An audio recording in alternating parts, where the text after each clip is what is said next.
ओ God, कब तक तू हमारी परीक्षा लेता रहेगा? कब तक हम इन बीमारियों से ग्रसित रहेंगे? ये घटनाएं बार बार हमारे जीवन में ही क्यों घटती है? हम कब तक इन परेशानियों से जूझते रहेंगे? ऐसी कई बातें हम अपने गॉड से अनेकों बार करते हैं, लेकिन प्रियो, बाइबल हमें सिखलाती है।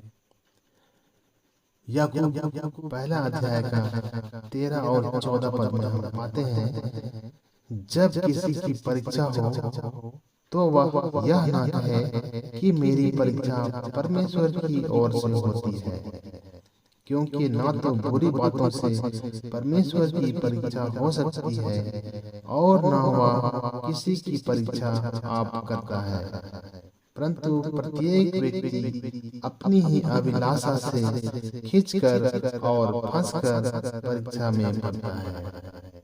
तो प्रियो, इन वचनों में हम ये पाते हैं, ये सीखते हैं कि जो भी परीक्षाएं हमारे जीवन में आती है वो परमेश्वर की आज्ञाओं को ना मानने की वजह से आती है, परमेश्वर की आज्ञाओं को तोड़ने की वजह से आती है।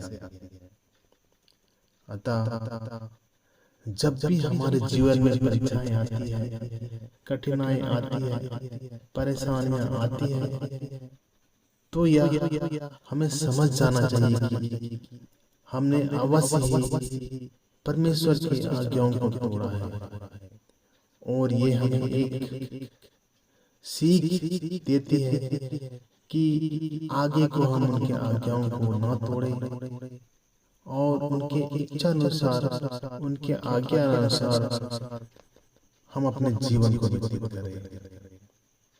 तो यदि हम उनके आज्ञाओं को मानते हुए अपने जीवन को व्यतीत करेंगे, उनके आज्ञाओं को नहीं तोड़ेंगे, तो निश्चय ही हम परीक्षाओं से बचे रहेंगे।